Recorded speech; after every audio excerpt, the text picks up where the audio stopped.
Hello, मैं हूं doctor Faizi और आप देख रहे हैं channel Royd classes. Channel Royd classes के कोर्स कोड 01 में आपका स्वागत है। कोर्स कोड 01 है, chapter some basic concept of chemistry है, वीडियो सीरीज थ्योरी 24 है। वीडियो सीरीज थ्योरी 24 का मतलब है कि वीडियो सीरीज थ्योरी 23 हो चुका है। वीडियो सीरीज 23 तक आप अगर देख लिया है या आपने देख लिया है तो फिर 24 देखिए। अगर आप नए विजिटर्स हैं, ये वीडियो पहली बार आपने ओपन किया है, तो आपको मैं सजेस्ट करूंगा कि वीडियो सीरीज थ्योरी 23 तक देख लें।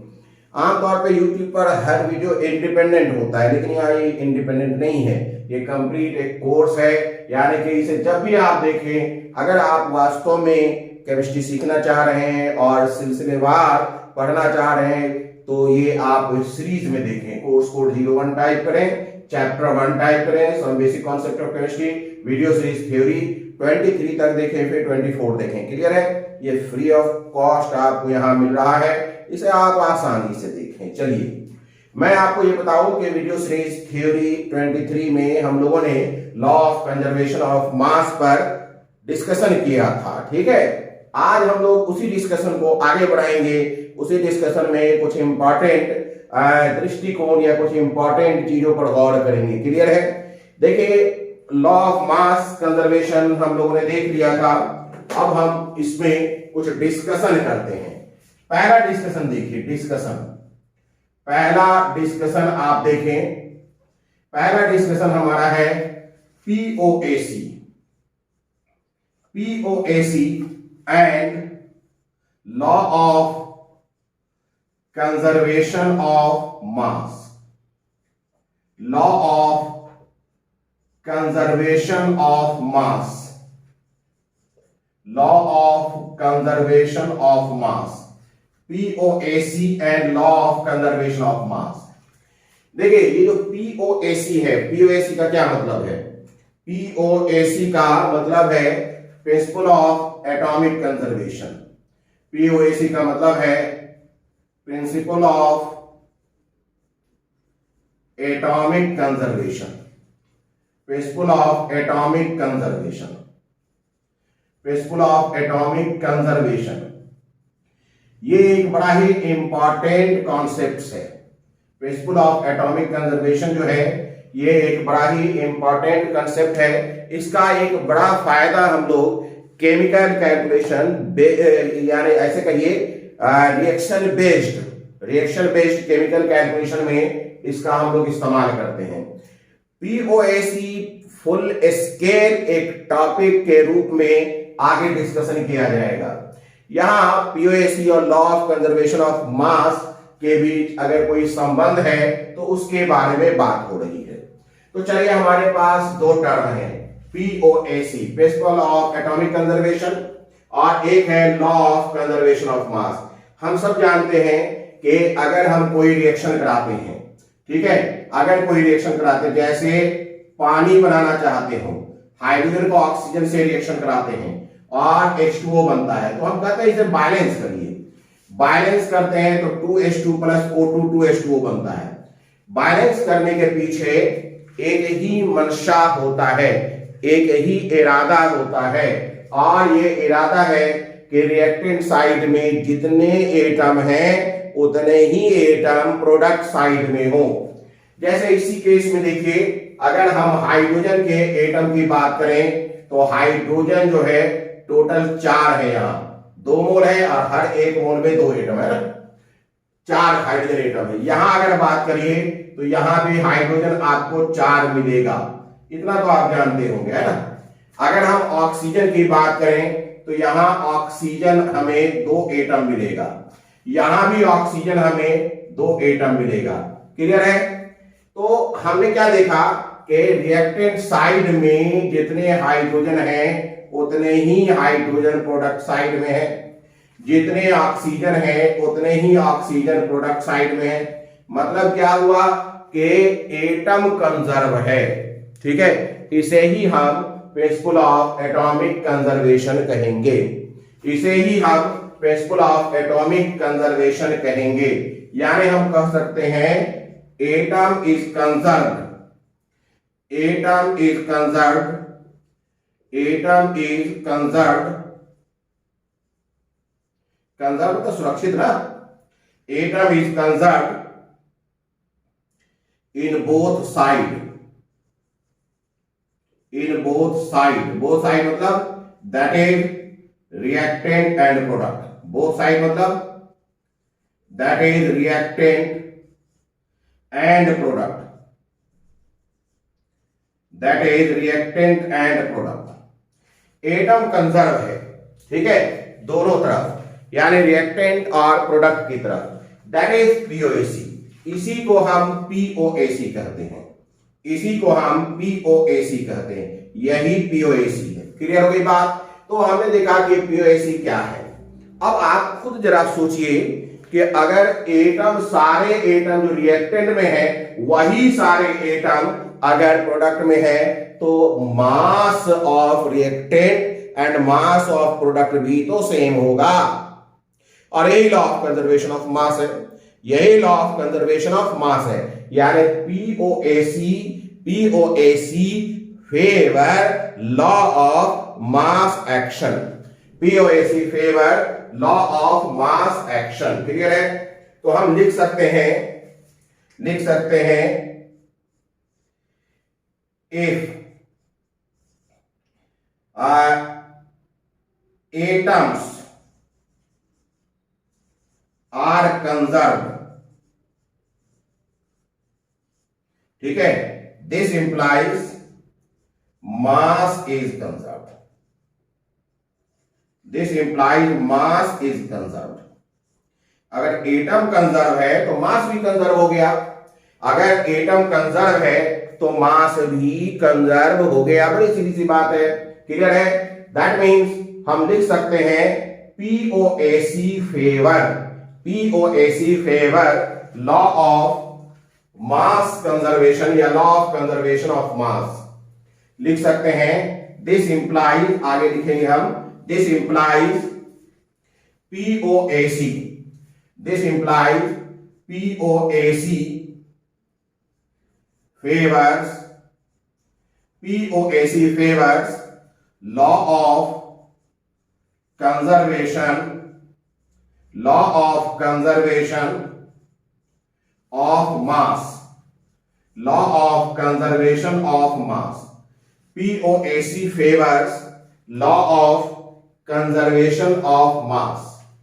क्लियर हो गई बात? तो चलिए, एक डिस्कशन था जो हमने कर दिया। अब हम डिस्कशन करेंगे, एक और डिस्कशन करेंगे, जिस डिस्कशन का जो है मुद्दा है मास एंड एनर्जी, जिस डिस्कशन का मुद्दा है मास एंड एनर्जी। एक और डिस्कशन देखिए, मास एंड एनर्जी। इसमें हम लोग मास एंड एनर्जी की बात करेंगे। डिस्कशन में बात होगी मास एंड एनर्जी। ये बड़ा इंपॉर्टेंट है, जरा इस पर गौर करते चलिए। मास एंड एनर्जी, ये हम बात करेंगे, मास एंड एनर्जी। क्लियर हो गई बात? हाँ या ना? ठीक है, चलिए देखते हैं क्या है। आप एक बात बताइएगा, ध्यान दीजिएगा। अगर रिएक्शन की बात करें, ये जनरल नॉलेज है, आपने 9th तक में पढ़ा होगा कि रिएक्शन दो किस्म के होते हैं। एक रिएक्शन होता है एक्सोथर्मिक, एक रिएक्शन होता है एक्सोथर्मिक, और दूसरा रिएक्शन होता है एंडोथर्मिक, एंडोथर्मिक। ठीक है? एक्सोथर्मिक मतलब हीट, हीट मतलब क्या है? एनर्जी तो है। हीट इवॉल्व, इवॉल्व मतलब निकालना। एंडोथर्मिक का मतलब होता है heat absorb, heat absorbs. Clear है? Heat absorbs. तो दो किस्म के रिएक्शन आपने देखे होंगे। एक रिएक्शन है क्या? एक रिएक्शन है एक्सोथर्मिक और एक रिएक्शन है एंडोथर्मिक। एक रिएक्शन में हीट एनर्जी इवॉल्व होता है और दूसरे में हीट एनर्जी एब्जॉर्ब होता है। इवॉल्व मतलब हुआ इवॉल्व का मतलब निकलना, एब्जॉर्ब का मतलब समा जाना, उसके अंदर चला जाना है। अब हम इसको थोड़ा सा रिप्रेजेंटेशन करते हैं, रिप्रेजेंट कैसे करते हैं। लिखिएगा representation of energy terms in reaction, representation of energy terms in reaction. अब ये देखेंगे हम लोग representation of energy terms in reaction, लिखेंगे representation of energy terms in reaction, representation of energy terms, ठीक है, in reaction, energy terms in reaction, representation of energy terms in reactions. ठीक है, देखिए for exothermic, for exothermic, exothermic हम कैसे लिखते हैं, जैसे A plus B arrow C plus D, माने रिएक्शन है A plus B arrow C plus D. अगर इससे एनर्जी इवॉल्व हो रहा है तो हम डेल्टा एच लिखते हैं, और जितनी एनर्जी इवॉल्व होता है उसे नेगेटिव में लिखते हैं, ऐसे लिखते हैं। मान लेते हैं इसमें सपोज दैट 50 जूल एनर्जी निकलता है, तो हम लिखेंगे delta H is equal to -50। निकला, अगर रिएक्शन में निकला एनर्जी तो हम कहेंगे माइनस में उसे रिप्रेजेंट करेंगे। क्लियर है? ये है आईयूपीएसी का तरीका। आईयूपीएसी आप जानते होंगे, अभी आपने 10 से 11th में आए, हो सकता ना भी जानते हो। आईयूपीएसी एक संस्था है जिसका नाम है international union of pure and applied chemistry. IUPAC संस्था जो है केमिस्ट्री को रेगुलेट करती है, पूरे दुनिया में केमिस्ट्री को रेगुलेट करती है, और वह कुछ कानून और नियम बनाते रहता है, ठीक है, जिसे लोगों को मानना है। ठीक है, तो delta H equal to negative, ये आईयूपीएसी करता है। हालांकि एक और तरीका है जिसे हम ब्रिटिश रिप्रेजेंटेशन करते हैं, जैसे A plus B arrow C plus D. जो एनर्जी रिलीज हुआ है उसे प्रोडक्ट के रूप में मानते हैं, इसे हम कहते हैं ब्रिटिश रिप्रेजेंटेशन। इसे हम कहेंगे ब्रिटिश रिप्रेजेंटेशन। समझा आपने? इसे हम कहेंगे ब्रिटिश रिप्रेजेंटेशन। जो एनर्जी निकला है इसे हम एक प्रोडक्ट के रूप में लिखते हैं। क्लियर है? इसे हम एक प्रोडक्ट के रूप में लिखते हैं, और हकीकत में यह भी है कि एनर्जी एक प्रोडक्ट ही है भाई, रिएक्शन में ही तो एनर्जी निकला है। ए और बी के मिलने के बाद जो एनर्जी रिलीज हुआ है वो एक प्रोडक्ट के रूप में इसे लिखा जाता है। क्लियर हो गई बात? अब अगर हम एंडोथर्मिक की बात करें, समझते जाइएगा, ये काफी अच्छा डिस्कशन है। For endothermic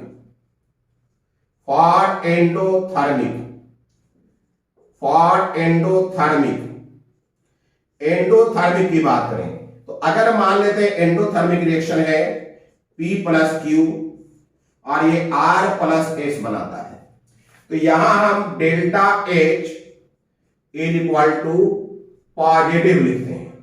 delta H is equal to positive लिखते हैं। पॉजिटिव मतलब कि जितनी एनर्जी एब्जॉर्ब हो गया, जो एनर्जी एब्जॉर्ब हो गया, सिस्टम में एनर्जी एब्जॉर्ब हो गया, उसे हम पॉजिटिव लिखते हैं। मान लिया 50 जूल एनर्जी एब्जॉर्ब हो गया तो उसे हम +50 लिखते हैं। अगर 50 जूल एनर्जी एब्जॉर्ब हो गया तो उसे हम +50 लिखेंगे।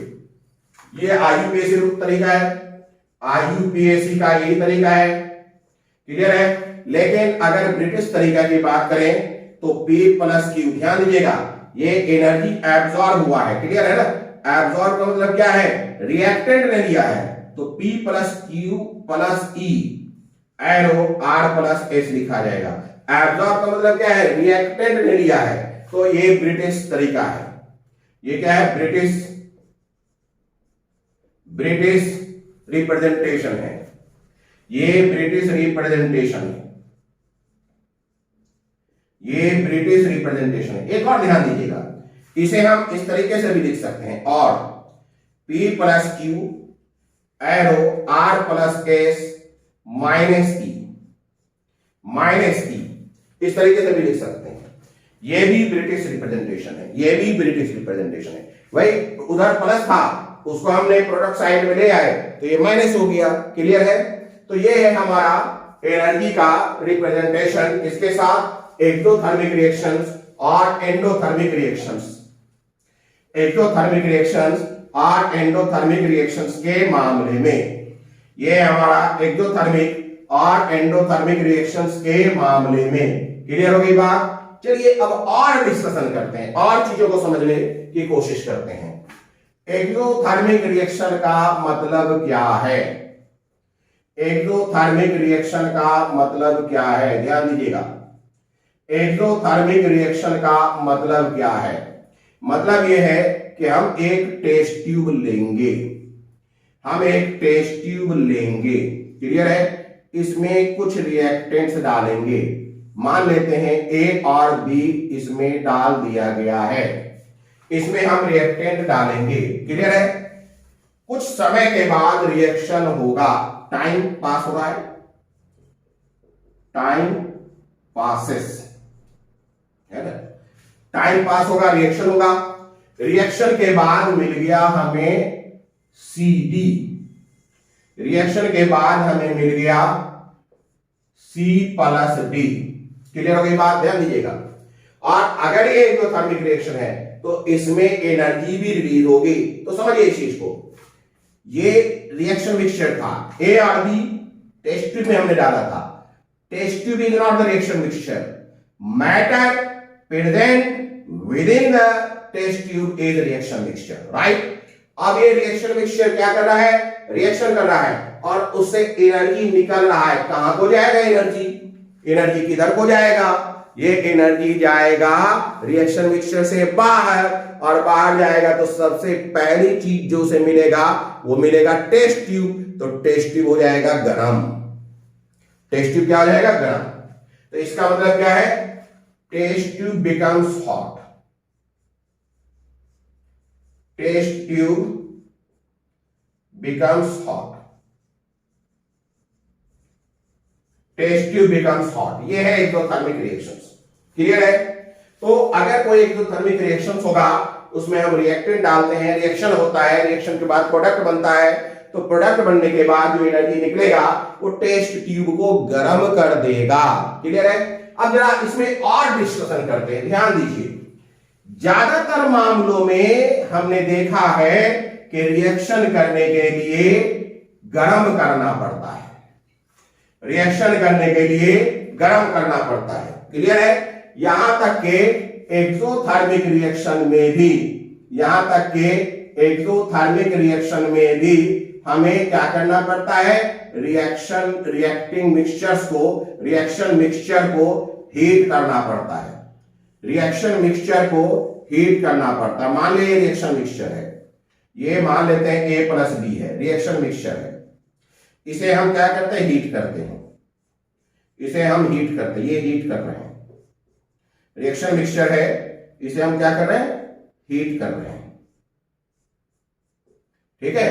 तब जाकर के रिएक्शन होता है, और रिएक्शन क्या है?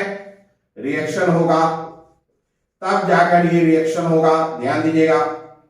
और ये एक्सोथर्मिक रिएक्शन है, मान लेते हैं ये एक्सोथर्मिक रिएक्शन है, C प्लस D, रिएक्शन हमारा एक्सोथर्मिक है।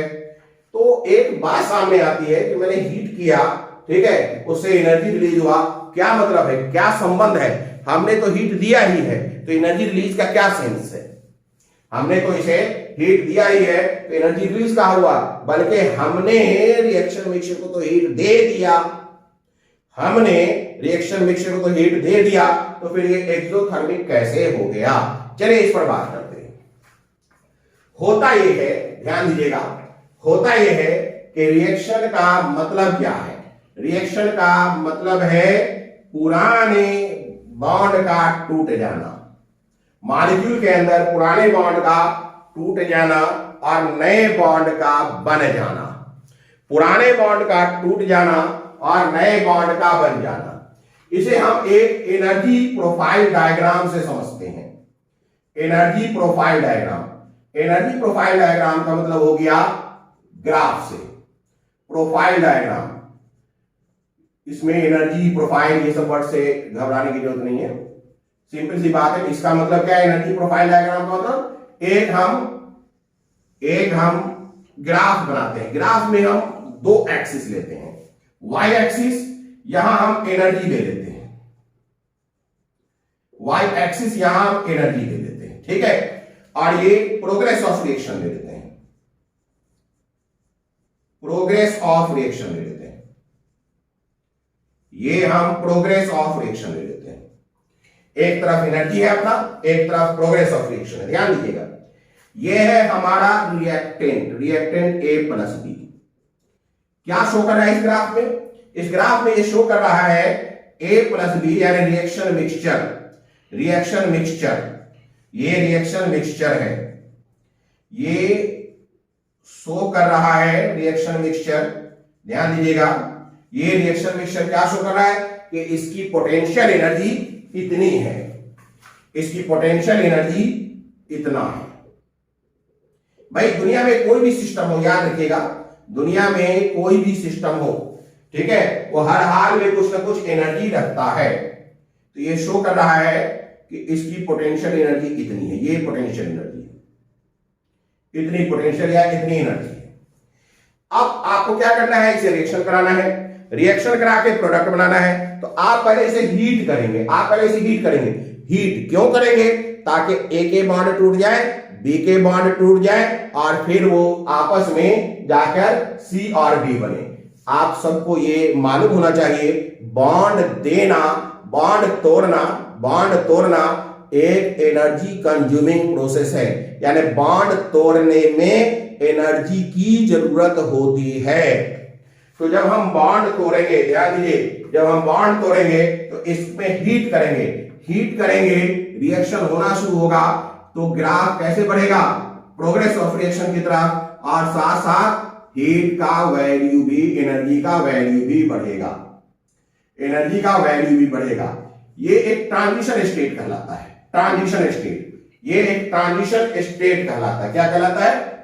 ट्रांजिशन स्टेट कहलाता है, ट्रांजिशन स्टेट, ये एक ट्रांजिशन स्टेट कहलाता है। ट्रांजिशन स्टेट का मतलब है ये वो एनर्जी लेवल है, इतनी एनर्जी दे दी गई कि अब उसमें परिवर्तन हो रहा है। ट्रांजिशन मतलब परिवर्तन का दौर, परिवर्तन हो रहा है, यानी बॉन्ड टूट रहा है, यानी मैक्सिमम एनर्जी ये ले चुका, बॉन्ड टूटना शुरू हो चुका। और आप सबको ये 100% कंफर्म होना चाहिए कि बॉन्ड तोड़ने में तो एनर्जी जाता है, लेकिन टूटने के बाद जब बॉन्ड बनेगा तो एनर्जी रिलीज होगी। अब यहां से शुरू होगा एनर्जी रिलीज होने का मतलब, यानी कि अब जो प्रोडक्ट बनने जा रहा है उसमें एनर्जी रिलीज होना शुरू होगा, एनर्जी रिलीज होना शुरू होगा। ये अब रिएक्शन भी हो रहा है, तो प्रोग्रेस ऑफ रिएक्शन के लिए हम रिएक्शन को वाई एक्सिस और एक्स एक्सिस दोनों में वैरी होते हुए दिखा रहे हैं। प्रोग्रेस ऑफ रिएक्शन भी हो रहा है। मान लेते हैं ये प्रोडक्ट बना C प्लस डी। अब ये रिएक्शन मिक्सचर है, ठीक है, C प्लस डी का जो एनर्जी है वो ये है, मान लेते हैं ये है, ये रिएक्टेंट का और ये प्रोडक्ट का। इसका मतलब है रिएक्टेंट और प्रोडक्ट के बीच में इतना एनर्जी गैप है, इतना जो है, इतना एनर्जी गैप है, ये एनर्जी गैप है। इसे आप इधर भी दिखा सकते हैं, इसे आप इधर भी दिखा सकते हैं।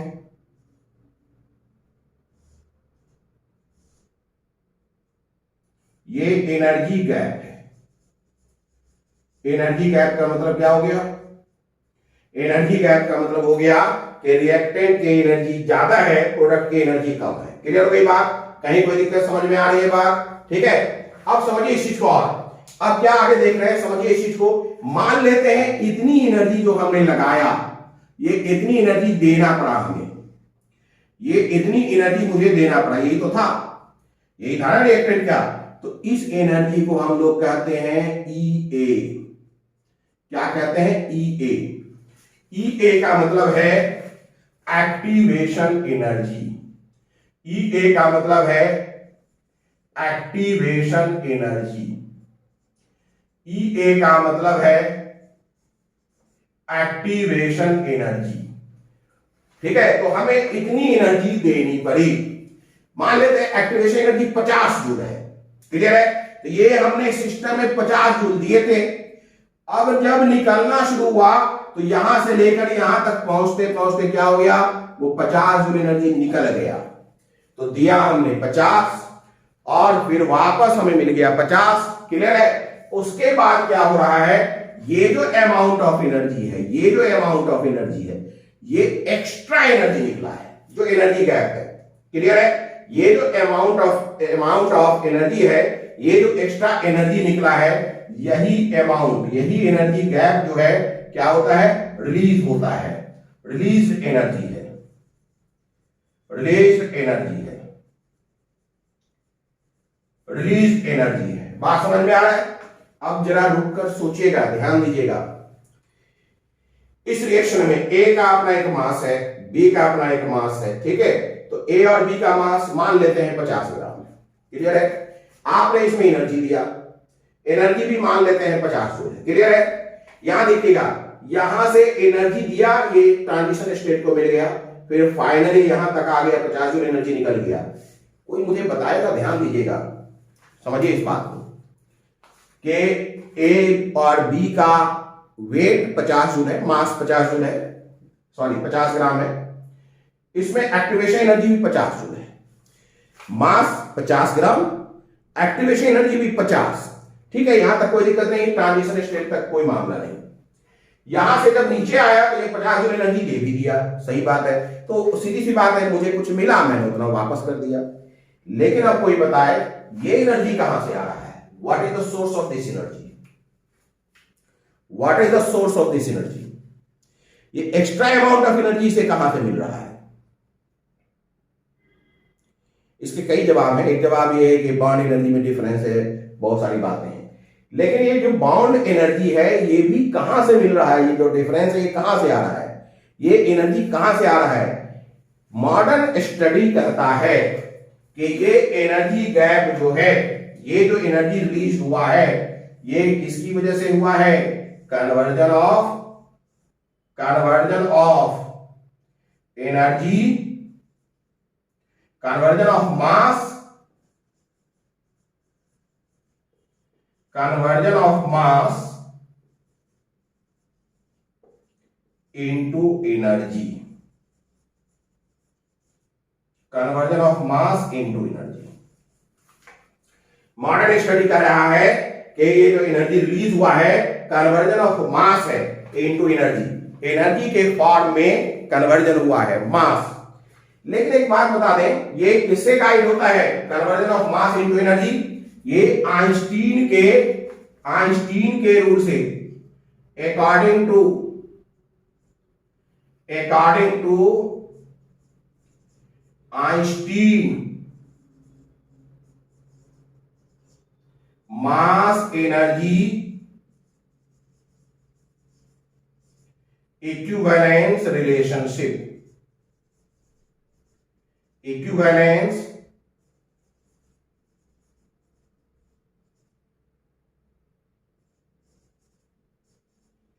According to Einstein mass energy equivalence relationship. ठीक है, ये कहता है कि अगर हम मास ले लें m, तो E is equal to mc²। E क्या है? एनर्जी, m क्या है? मास, और c क्या है? Speed of light. अगर हम मास को एनर्जी में कन्वर्ट कराएं तो इस फार्मूला से होगा। ये आइंस्टीन कहता है। हम लोग इस लेवल पर मास और एनर्जी के इस फार्मूला को ड्राइव नहीं करने जा रहे हैं। मास और एनर्जी के इस फार्मूला को ड्राइव नहीं करने जा रहे हैं। ये एक वेल फेमस फार्मूला है, इक्वल टू mc², जिसको आइंस्टीन ने दिया था। क्लियर हो गई बात? कहीं कोई दिक्कत, एनी डाउट? ठीक है, तो ये इसके अकॉर्डिंग होगा। लेकिन मैं आपको बता दूं कि किसी केमिकल रिएक्शंस में, ध्यान दीजिएगा, किसी केमिकल रिएक्शन में जो एनर्जी रिलीज होता है, किसी केमिकल रिएक्शन में जो एनर्जी रिलीज होता है वो इतना कम होता है या इतना कम होता है कि change of mass is negligible. ये जो एनर्जी निकला है ना, जितने मास की वजह से निकला है वो नेग्लिजिबल है। क्या है? नेग्लिजिबल। लिख लीजिए इस बात को, ये डायग्राम बना दिया हो तो आगे बात करें। ये लिख लिया आपने। अब हम लिख सकते हैं, लिखिएगा, in this case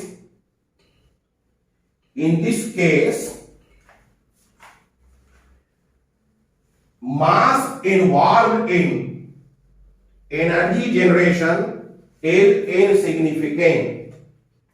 In this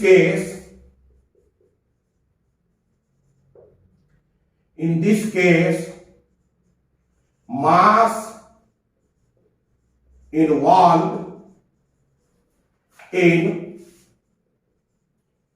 energy generation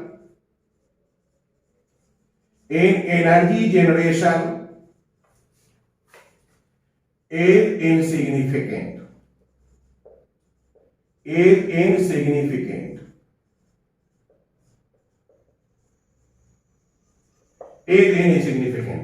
इस केस में जो मास इन्वॉल्व है एनर्जी जनरेशन के लिए वो महत्वहीन है, कोई इसका मतलब नहीं है, बहुत कम है। क्लियर है? इस वजह से केमिकल रिएक्शन में लिखिएगा, दिस इंप्लाइज लॉ ऑफ, मतलब मास का जो कंजर्वेशन है वो बरकरार रहेगा। इस वजह से कुछ मास जो कन्वर्ट हुआ होगा एनर्जी में वो इनसिग्निफिकेंट है, इसलिए law of conservation of mass is valid. ठीक है, लिखिएगा, this implies law of conservation of mass is valid in chemical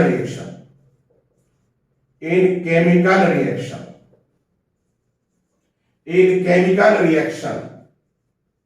ठीक है? देखिए, अगर हम एंडोथर्मिक रिएक्शन की बात करें, ठीक है, तो वहां भी ये चीज देखने को मिलेगा। हम लोग एंडोथर्मिक रिएक्शन की भी बात कर लें।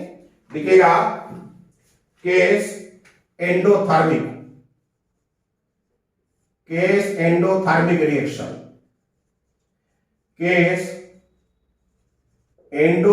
रिएक्शन, लिखिएगा, केस एंडोथर्मिक रिएक्शन। यहां भी हम एनर्जी प्रोफाइल डायग्राम देख लें। एनर्जी प्रोफाइल डायग्राम देख लें। यहां भी क्या हो जाएगा, मान लेते हैं हमने एक्स एक्सिस और वाई एक्सिस लिया, ये एनर्जी ले लिया, ये प्रोग्रेस ऑफ रिएक्शन ले लिया, ये प्रोग्रेस ऑफ रिएक्शन ले लिया। क्लियर है? ये ए और बी, ध्यान दीजिएगा, ये ए और बी है, सॉरी पी क्यू हम लोगों ने किया था, पी और क्यू है। ये जो है पी और क्यू है, इतना अपना एनर्जी है पी और क्यू का। इसमें भी बॉन्ड तोड़ना है तो हमें एनर्जी देनी पड़ेगी। यहां भी ट्रांजिशन स्टेट बनेगा, फिर एनर्जी रिलीज होगी। मान लेते हैं प्रोडक्ट की एनर्जी इतनी है, तो ध्यान दीजिए, हमने एनर्जी दी कितनी, एनर्जी दी इतना EA, और हमें मिला कितना, एनर्जी, हमने दी इतनी एनर्जी और मिला इतना। ये जो गैप है, ये जो एनर्जी गैप है, यही एब्जॉर्ब होता है। एनर्जी गैप क्या होता है, एब्जॉर्ब्स ड्यूरिंग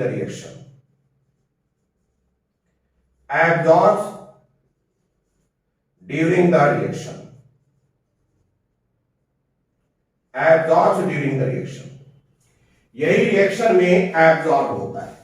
बात समझ में आ रहा है? ये इतना जो है, जैसे समझिए 50 ग्राम था, हमने 50 ग्राम एनर्जी भी दिया, निकला का भाई, निकला सपोज है 40 जूल एनर्जी, 50 ग्राम मास था, ठीक है, 50 जूल हमने एनर्जी दिया, निकला 40 जूल एनर्जी, तो गया कहां भाई वो एनर्जी? तो वहीं रह गया ना, रिएक्शन मिक्सचर में ही रह गया ना। तो रिएक्शन मिक्सचर में वो एनर्जी कन्वर्ट हो जाता है मास में। मास अगर एनर्जी में कन्वर्ट होता है तो एनर्जी भी मास में कन्वर्ट होता है। क्लियर है? तो ये एनर्जी उसमें कन्वर्ट हो जाएगी, लेकिन ये क्या है, ये जो एनर्जी गैप है एब्जॉर्ब ड्यूरिंग द रिएक्शन, ये इनसिग्निफिकेंट है ना। लिखिएगा एब्जॉर्ब ड्यूरिंग द रिएक्शन, इसका भी सोर्स क्या है अपना,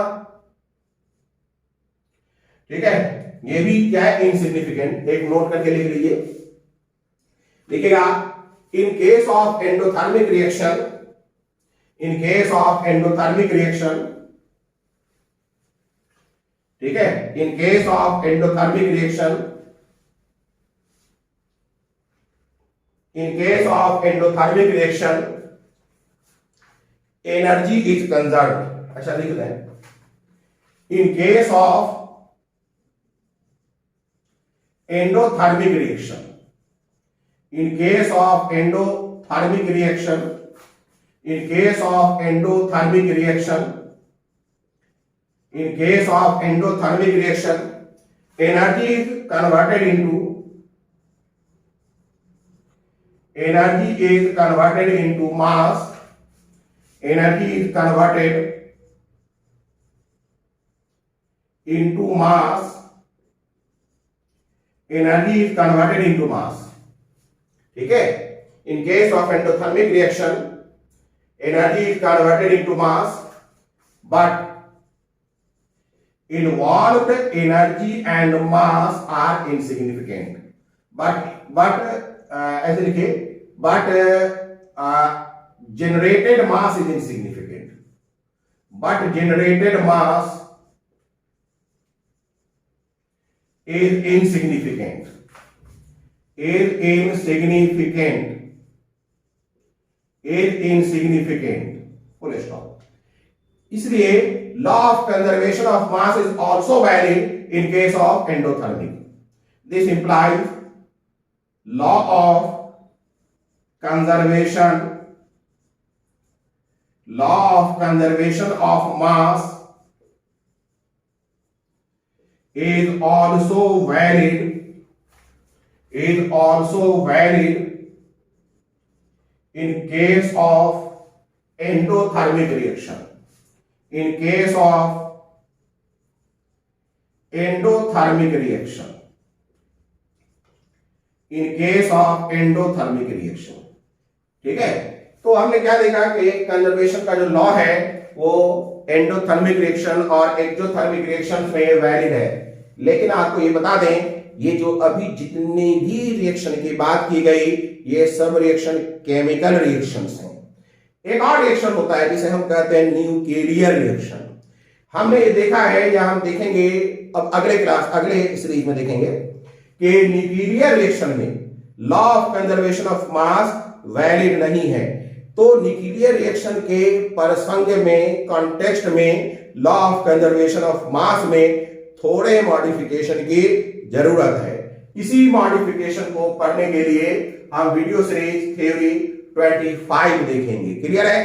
अगर आपको ये मामला समझ में आ गया हो, ठीक है, अगर ये आपको मामला समझ में आ गया हो तो आप इसे शेयर करिए, लाइक करिए, पढ़िए। एक बात याद रखिए, ये वीडियो सीरीज उन बच्चों के लिए नहीं बनाया गया है जो सतही तौर पर पढ़ाई करना चाहते हैं, जिन्हें सिंसियरली कंपटीशन कंपीट करना है, रैंक अरेंज करना है, रैंक जनरेट करना है, उनके लिए है। इसलिए हम लोग यहाँ काफी डेप्थ में बात कर रहे हैं, या कोई सतही तौर पे बात नहीं हो रही है। क्लियर है? यही चीज आप अगर मोस्ट ऑफ द केस अगर बात करें तो ये आपको पेड मिलता है। यही कंटेंट जो मिलेगा, ऐसे कंटेंट देने वाले बहुत लोग हैं, लेकिन वो पेड मिलेगा। फ्री के रूप में इस तरीके से डेप्थ में कंटेंट ऑलमोस्ट नहीं है यूट्यूब पर, है ना। तो बहरहाल आप इसे देखें, अगर आपको ये समझ में आता हो, और उन्हीं बच्चों के लिए, मैं तो उन बच्चों को कहता हूं आप ना पढ़ें ना देखें। कौन सा बच्चे जो बहुत इजी गोइंग बच्चे, भाई मैं सब कुछ आसानी आसानी से, भाई कम मेहनत करो, क्लास के एग्जामिनेशन पास कर लो, स्कूल के एग्जाम पास कर लो, बोर्ड देखो, तो उनके लिए नहीं है। ये उन बच्चों के लिए है जो सिंसियरिटी, गंभीरता से अपनी तैयारी कर रहे हैं, जिन्हें 2 सालों के अंदर में आईआईटी क्रैक कर देना है, नीट क्रैक कर देना है, और क्रैक ही नहीं करना है, बढ़िया रैंक लाना उनके लिए है। क्लियर है? चलिए, अगर आपको समझ में आ रहा हो तो शेयर करिए, लाइक करिए, सब्सक्राइब करिए। ठीक है, दैट्स राइट। ओके, कहीं कोई दिक्कत? Good day.